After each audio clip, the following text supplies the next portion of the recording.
No one warned me about this part. Everyone said motherhood was the most beautiful chapter of life, but no one told me that joy could live right next to an unbearable emptiness.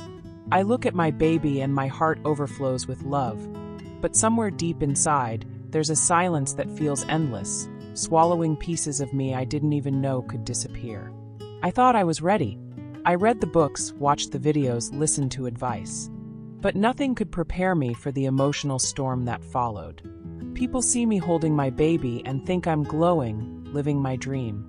Inside, I feel like I'm slowly fading. I love my child more than anything in this world, yet I sometimes wonder if I'm still the same person I was before. Every smile I give in public hides 1,000 unspoken thoughts. Am I failing as a mother? Why do I feel so tired even after sleeping? Why do I feel so alone even when I'm never physically alone? It's a strange, heavy kind of guilt, feeling empty while holding the most precious gift I've ever had. I don't want to complain, because I know how lucky I am. But luck doesn't erase the nights I cry quietly so no one hears. It doesn't erase the way my reflection feels like a stranger. And it doesn't erase the truth. Motherhood is love, yes, but it can also be a quiet battle to keep yourself from disappearing. Psychologists often describe this emotional emptiness as something that can happen when our identity is shaken by a major life change. Motherhood is one of the most profound transitions a person can experience. It redefines your time, your priorities, your body, and even how you see yourself. Experts call this a loss of self, a feeling that the person you used to be has been replaced by a role that consumes everything. It's not about loving your child less. It's about struggling to find where you fit inside this new reality. According to research on maternal mental health, even mothers who deeply wanted their child can experience postpartum depression, or what's called postnatal depletion, a state of mental, emotional, and physical exhaustion. Part of the problem is that society romanticizes motherhood, showing only the smiles, the cozy baby clothes, and the sweet moments. It rarely shows the isolation, the mental load, or the invisible weight of always being the one responsible. That gap between expectation and reality can make you feel like you're doing something wrong, when in truth, you're simply human. Understanding that these feelings have a name and a cause is the first step. You're not broken for feeling empty. You're going through a massive, life-altering transformation, and like any deep change, it takes time, care, and support to rebuild yourself within it. One night, after rocking my baby for what felt like hours, I sat on the floor beside the crib. The house was silent except for his soft breathing.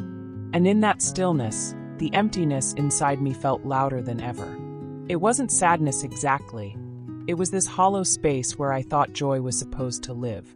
Tears started falling before I even realized I was crying. I remember whispering to myself, "What's wrong with me?"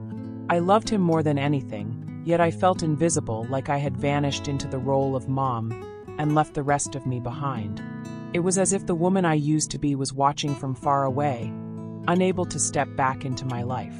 That night was my breaking point.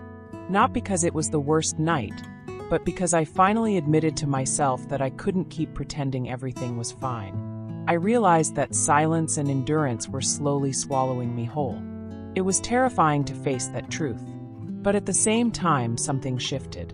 In that vulnerable moment, I understood that asking for help wasn't weakness. It was survival. And maybe, just maybe, rebuilding myself didn't mean choosing between being a mother and being me. It meant finding a way to be both. The next morning, with my eyes still swollen from crying, I made a decision. I wasn't going to keep this to myself anymore. I opened my phone, scrolled past the perfectly filtered pictures on social media, and searched for postpartum support. My hands were shaking, but I joined an online group for new moms. At first, I just read. I saw other women sharing things I didn't think anyone else felt, confessing the same guilt, the same exhaustion, the same strange emptiness. It was like finding a secret language I'd been speaking alone in my head. And then, one day, I typed my own story. I expected silence, maybe even judgment. But what I got was an outpouring of kindness from strangers who got it.